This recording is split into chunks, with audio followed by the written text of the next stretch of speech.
Hi! So today, pag-uusapan natin kung paano nga ba ma-compute per square meter, kung ilan yung magagamit nyo na SPC flooring, tsaka magkano ito at anong kaibahan nito sa iba. So may ginawa kami dito sa area na to is nasa 36 square meter or 35.9. Gawin na natin 36 square meter. So bumili kami ng 17 box. Pero ang nangyari is nagkulang ng isa. Pero okay na din yun kahit papano. Nag-add ka na lang kesa sa sobra. Kasi merong mga siroho kasi tsaka may area na hindi na consider. Kaya dito, nagdagdag kami ng additional pa na 1 box kasi nga per box yung bentahan. So yung laman ng box pala is depende sa supplier. May iba kasi na 6 pieces lang, meron din na 8 pieces, merong 12, merong 10 pieces. Ito, yung nabili namin is may 10 laman. So yung area pala nito per box is halos nag-o-occupy siya ng 2.1648 square meter per box. Ibig sabihin, malalagyan mo yung 2.1648 square meter ng iyong area sa isang box. So, ang pag-compute nito is, una mong gagawin talaga is alamin mo yung dimension niya, yung length niya, tsaka yung lapad niya. Kasi iba-iba kasi ang lapad, iba-iba din yung haba. May variable. Mostly talaga, yung haba niya is 1.2, 1.23. Yung width naman niya is nasa 176 mm. Yung iba mas 160 or mas makitid siya. Tapos yung iba naman is mas malapad ng konti. So, hindi nagpapareho. Kaya alamin mo yung pinaka-area ng isang plank. So, pag nakuha mo na yung pinaka-area ng isang plank, imo-multiply mo lang sa number of pieces na meron sa isang box. So, parang example, ito, yung area nito or yung haba nito is 1.23 meters. Yung kanyang width is 176. Kapag i-multiply mo is magiging 0.21648 square meter is 10 peraso. I-multiply mo lang ng 10. So, ang area nga, nakalagay naman siya or nilalagay naman ng supplier yung ilang square meter ang malalagyan ng SPC flooring kapag 10 box. Sakalagay yan sa kanilang box or sa likod ng kanilang or pwede niyong tanungin na lang. So, dito, ang inabot niya is 2.1648 square meter per box. So, kunwari yung requirement mo is 6 meters by 6 meters na area. Example ha, yan yung area na paglalagyan mo. So, perfect square siya. So, wala yung pa-liko-liko. So, ganyan na area example. So, meron kang 36 square meter. So, ilan ang magagamit mong box or number of box. So, 36 divided by yung area na nagagawa ng isang box na 10 piraso ang laman na 2.1648. So, makakagamit ka ng halos 16.63 or 17 box. Ganon. Ganon yung pag-compute. So, pwede din kayo magpa-assist sa inyong pagbibilhan.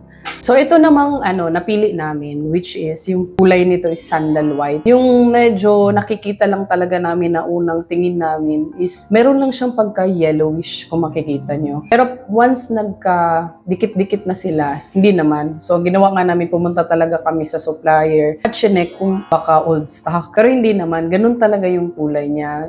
Itong SPC na to is aqua flooring, Venus Aqua. So, kaya ito yung pinili namin kahit gusto namin sana na yung kasama na yung PE foam sheet. Yung kasabay na sana siya. I mean, yung dapat yung foam is nasa likod na. Hindi mo na kailangan mag-install pa ng PE foam sheet yung nandito sa video. So, hindi na dapat yan kailangan. Pero since yung gusto kasi namin is walang VOC emissions kasi may mga SPC kasi na may VOC or non-VOC emissions or walang VOC emissions. So, yun yung pinili namin. Pero, ang disadvantage lang nun is gagamit pa talaga ng foam, which is sa iba naman, sana, is included na. Hindi mo na kailangan maglatag pa niyan. So, nakalagay na siya sa likodan niya, yung pinaka-backing niya. Nandun na sa likod yung foam. So, pero, ang kagandahan din dito, yung presyo naman ng PE foam sheet na, ang kapal niyan is 2 mm. So, ang lapad niya is 1 meter.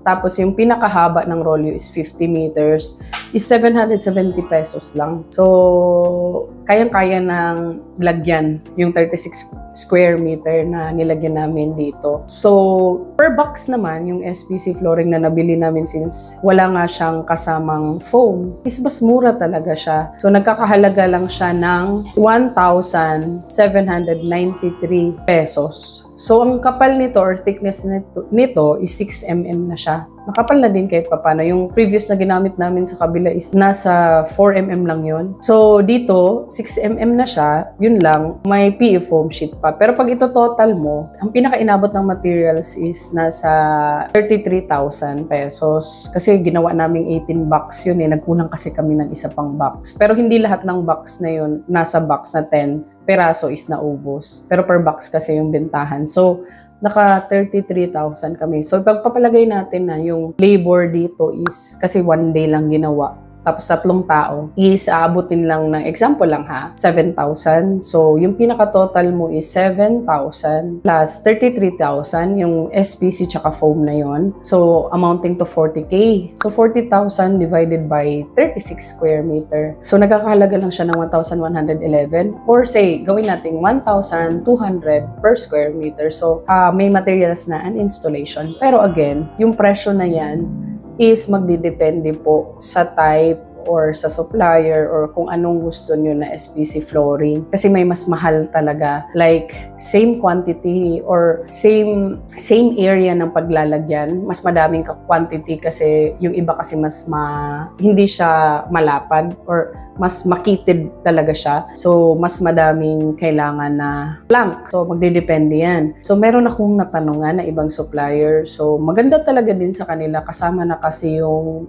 pinaka-foam. Pero yun lang, yung meron lang VOC emissions. So, may iba kasi parang naubusan nata sila ng non-VOC. Yung iba naman, mas mahal talaga as in, umaabot ng 60,000, 40,000. So, itong isa, yung napili namin is yung separate na lang. So, parang nag-decide kami na, ito na lang kasi non-VOC din. At the same time, mas mura siya, mas cheaper siya. So, again, yung itong presyo na binigay ko sa inyo is magva-vary siya. Depende sa pagbibilhan nyo, or yung brand, nag-a-affect din siya, tsaka yung thickness, at tsaka yung klase, kasi may, yun nga, yung kasama na yung foam. Hindi nyo na kailangan maglagay pa ng PE foam sheet. So, sa mga nagtatanong kung pwede ba itong ilagay over sa tiles, pwede naman siya ilagay, basta yung tiles is walang kapak, tapos wala yung mga tent-like, kasi syempre, kapag nilay mo yun, tapos may pagganon sa tiles mo, masisira or hindi maglalast yung gagawin mo na SPC flooring. Kaya mas maganda, maayos talaga. Or mas recommended talaga na if may mga sira na yung tiles mo, tapos marami ng tent-like, is tanggalin mo na, tapos ayusin yung pinaka flooring na hindi naman siya yung may mga bukol-bukol bago mo i-install. And then, yung may nagtanong din kung sa rough surfaces, pwede din siya. Pwede naman siya basta yung plain lang at tsaka wala nga bukol-bukol. Pwede nyo din ma-verify or ma-check sa mga supplier kasi nag-a-advise naman yan sila kung anong mas maganda. So, marami pala yung mga colors. So, yung kulay pala na pinili dito is sandal white. So, meron yung mga different colors. So, ito yung mga colors o kung makikita nyo sa video. So, meron sila dito sa supplier na to kasi sa ibang supplier may mga sample din sila or mga swatches na pinadala. So, dito na supplier, meron silang sandal white, alumina oak, natural teak, Havana light, chestnut, tsaka slate black. So, pwede nyong pagpilian. Pero marami pang mga colors talaga, hindi lang dito na supplier. Marami pa kayong pwedeng options. Depende kasi yan sa datingan or sa style or sa gusto mo na aura ng iyong bahay. So, ima-match mo kasi yan sa pinakakulay ng room mo. So, ima-match mo yung sa flooring kung nagmamatch ba sila. So, at the end of the day, kayo pa rin yung mamimili sa kulay. Kaya mas maganda kapag namili kayo or pipili kayo ng kulay, hihingi muna kayo ng mga swatches or sample para talaga ma-imagine nyo or mas makita talaga personally yung color hindi lang pagbasihan yung sa online. Example kasi may mga color sa online na pag pinadala sa inyo is iba. Iba yung kulay. So dapat yung mga pinili nyo sa online is talagang i-check siya sa actual. Nagbibigay naman talaga yan sila ng sample ng mga swatches. Kaya hingin na lang para makapili kayo. So ito, hindi to sponsored na video. Sinishare ko lang yung naging experience namin. So sa may nagtanong na parang kung malamig na malamig ba daw sa paa kapag naka-aircon, hindi naman ganun sobra. So, kapag may mga tanong pa kayo or something, pwede nyong idiretso yung mga tanong sa mga supplier. Marami talaga sa internet na nagsusupply. So, ibang supplier naman to ngayon. Yung previous na video ko na pinakita or ginawan ko din ng video is separate na supplier din yun. So, ganun yung marami pa kayong pwedeng pagpilian. Yun lang yung sinabi ko sa inyo, depende sa brand, tsaka sa type or sa kapal. Ang laki talaga ng factor ng brand, ng kapal, or yung supplier. Kasi may isa nga na same sila ng sinusupply pero mas mahal yung presyo ng isa. So, mas maganda talaga na magpa-quote at magtanong bago dumiretsyong bumili. Meron din to sa Wilcon, sa mga Home Depot, pero SRP kasi doon. So, mas mura talaga kapag may mahanap kayo na supplier na nagsusupply ng mas mura talaga. So, search lang and tawag-tawag. So, yun lang muna for today. And I hope may natutunan ka sa video natin at huwag kalimutang mag-subscribe to support my channel. Bye!